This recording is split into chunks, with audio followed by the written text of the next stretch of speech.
दोस्तों, खाने के मामले में हमारा दिन आइडियली ऐसा होना चाहिए। सबसे पहला है ब्रेकफास्ट, जो आइडियली सुबह 8 बजे होना चाहिए। ये आपका दिन का सबसे पहला निवाला है, जिससे आपके ईटिंग विंडो की शुरुआत होती है। इसके दौरान हमारे इंसुलिन का सबसे अच्छा रिस्पॉन्स होता है। इसमें आपको complex carbohydrates, low glycemic index foods, fibre rich foods, lean proteins और हेल्थी फैट्स खाने चाहिए। अब इसके 4-5 घंटे बाद सीधा आपका लंच होना चाहिए। आइडियल लंच का टाइम है 12:30 to 1 PM। लंच में आपको एक वेल बैलेंस्ड मील खानी चाहिए, जो सही मात्रा में मैक्रो और माइक्रो न्यूट्रिएंट्स से भरपूर है। इसके बाद सीधा आपका डिनर होना चाहिए। अब इसका टाइमिंग सही रखना बहुत बहुत जरूरी है। आइडियली आपको अपना डिनर 6-6:30 के बीच खत्म कर देना चाहिए, ताकि आपको सोने तक 4 पूरे घंटे का टाइम मिल जाए, जिस दौरान आपका स्टमक इस फूड को डाइजेस्ट एकदम आराम से कर लेगा। अब बड़ा जायज सा सवाल, यही शेड्यूल क्यों? ऐसा तो क्या खास है इस शेड्यूल में? तो आइए दोस्तों, इसी सवाल को और इंटरमिटेंट फास्टिंग यानी टाइम रिस्ट्रिक्टेड ईटिंग को आज हम साइंटिफिकली बेहद गहराई में समझते हैं। ऐसे और लाइफ ट्रांसफॉर्मेटिव और इंसाइटफुल वीडियोस के लिए the doctor Smith show YouTube channel को सब्सक्राइब करना मत भूलना। दोस्तों, पिछले कुछ वीडियोस से हमने ये बड़े अच्छे से समझा था कि हमारी सर्कैडियन रिदम और हमारी ब्रेन क्लॉक लाइट सिग्नल से बड़ी सेंसिटिव होती है। अब ठीक ऐसे हमारे मेजर ऑर्गन्स गट, लिवर, हार्ट और किडनीज की क्लॉक फूड सिग्नल से बड़ी सेंसिटिव होती है। इसीलिए हमारे दिन का सबसे पहला निवाला यानी हमारा ब्रेकफास्ट इन ऑर्गन क्लॉक्स को दिन की शुरुआत का संदेश भेजता है, जिसके कारण इन ऑर्गन्स के फंक्शंस काफी अच्छे से शुरू होंगे। अगर हम कोई भी रूटीन फॉलो ही नहीं करते और कभी भी कुछ भी मनचाहा खा लेते हैं, तो इसके कारण हमारे ऑर्गन क्लॉक्स कंफ्यूज हो जाएंगे और इसी कारण डिसीज की शुरुआत होगी। वेट लॉस करने के लिए आपने न जाने कितने अनगिनत डाइट्स आजमाए होंगे। अब ये शॉर्ट टर्म के लिए तो बड़ा फायदेमंद रहा होगा, पर क्या इसे आप अपनी पूरी जिंदगी के लिए प्रैक्टिस कर सकते हैं? क्या ये आपकी पूरी लाइफ के लिए सस्टेनेबल है? हम में से ज्यादातर लोगों के लिए ये तो हरगिज ना है। इसीलिए टाइम रिस्ट्रिक्टिव ईटिंग,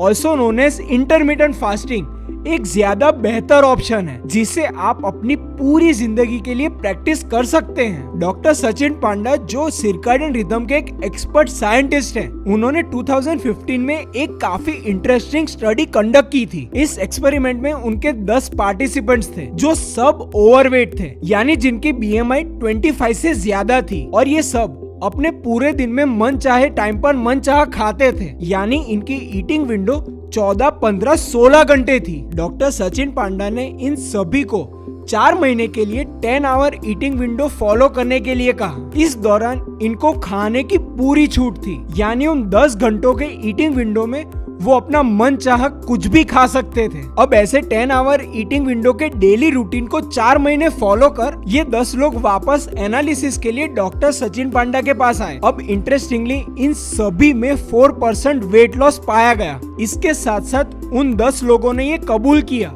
कि वो इन 4 महीनों के दौरान रात को ज्यादा सुकून की नींद सोए थे। खुद को उन्होंने ज्यादा एनर्जेटिक महसूस किया था। इन सभी का एपेटाइट काफी कम हो चुका था और दिन भर उन्हें भूख काफी कम लगती थी। आसान भाषा में कहे तो इनके बॉडी की हर एक ऑर्गन क्लॉक सर्कैडियन रिदम से सिंक हो गई थी। फास्टिंग की डिटेल्ड साइंस को आप मेरे इस वीडियो से और बेहतर समझ पाएंगे, तो इसे इस वीडियो के बाद जरूर देखना। आप में से कुछ लोग मुझसे ये पूछना चाहेंगे, ऑप्टिमल ईटिंग विंडो कितनी होती है? तो फ्रेंड्स, इसका जवाब है 8 hour to 11 hour of eating window. अगर मैं आपको एक फन फैक्ट बताऊं, तो 12 घंटे से 8 घंटे की ईटिंग विंडो आते आते आपको एक्सपोनेंशियल हेल्थ बेनिफिट्स महसूस होंगे। अब फ्रेंड्स, अगर आप मुझे पर्सनली पूछेंगे तो मैं पिछले 6 साल से 10 आवर ईटिंग विंडो फॉलो करता आया हूँ। मैं सुबह 8, 8:30 बजे अपना पहला निवाला खाता हूँ और शाम को 6 से 6:30 के बीच मेरा आखिरी निवाला होता है। और इस 10 घंटे की ईटिंग विंडो के बाहर पानी के अलावा और कुछ भी नहीं।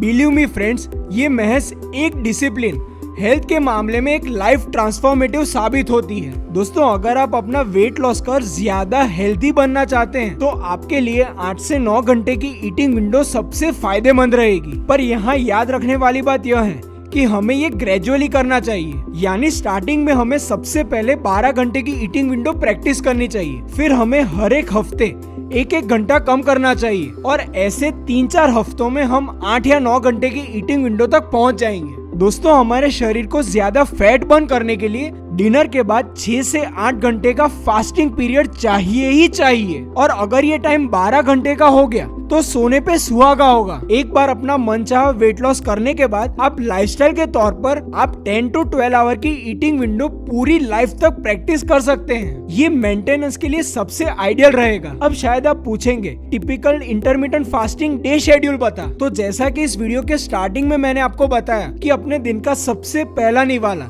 यानी अपना ब्रेकफास्ट करने का सबसे बेस्ट टाइम होता है सुबह 8 बजे का। दोस्तों इस वक्त के दौरान हमारे शरीर का मेटाबॉलिज्म सबसे बेहतरीन होता है। अब अपने पहले निवाले से हम सभी का ईटिंग विंडो शुरू होता है। अब हमें ब्रेकफास्ट में क्या खाना चाहिए? नंबर 1 कॉम्प्लेक्स कार्बोहाइड्रेट्स यानी लो ग्लाइसेमिक इंडेक्स फूड। नंबर 2 लीन प्रोटीन्स। प्रोटीन्स खाने के लिए ये सबसे अच्छा टाइम होता है। लो ग्लाइसेमिक इंडेक्स आपका ब्लड शुगर पूरे दिन के लिए कंट्रोल में रहेगा। ब्रेकफास्ट में प्रोटीन खाने से स्टमक में ज्यादा एसिड सिक्रीट होगा जिसके कारण हमारी गट यानी हमारी स्टमक क्लॉक ट्रिगर होगी। अब दोस्तों इसी साइंटिफिक रीजन से आप समझ सकते हैं कि हमें रात को प्रोटीन क्यों नहीं खाना चाहिए। अब दोस्तों ब्रेकफास्ट के लिए तीसरा इम्पोर्टेंट कंपोनेंट है हेल्दी फैट्स, जिसे खाने से हमें सैटिस्फाइड रहेगी यानी 4 से 6 घंटे तक हमारे पेट को संतुष्टि रहेगी, भूख नहीं लगेगी। अब इसके बाद सीधा लंच खाना चाहिए जिसका आइडियल टाइम 12:30 से 1 बजे है। लंच में हमें एक वेल बैलेंस्ड मील खाना चाहिए। हमारी इंडियन थाली इसके लिए बेस्ट है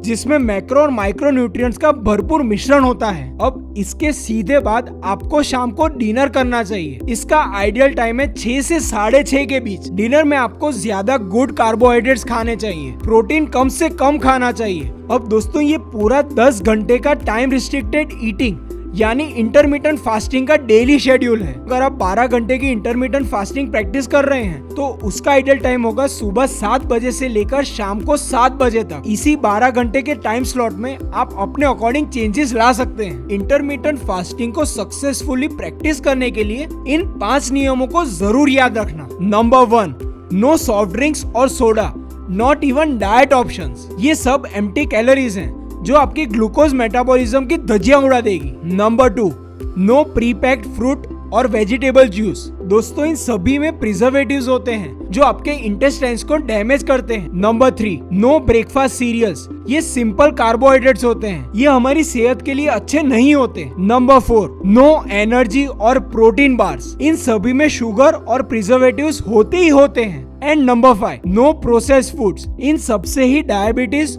ओबेसिटी और मेटाबॉलिक डिसीजेस होते हैं। अब हमें क्या क्या खाना चाहिए और क्या क्या नहीं खाना चाहिए इसे अच्छे से समझने के लिए मेरे इन वीडियोस को जरूर देखना। दोस्तों अगर ये वीडियो आपको वैल्यूएबल लगा तो इसे लाइक कर अपने सारे दोस्तों से इसे शेयर कीजिएगा। इस चैनल को सब्सक्राइब तो आप कर ही लेंगे। चलिए मिलते हैं।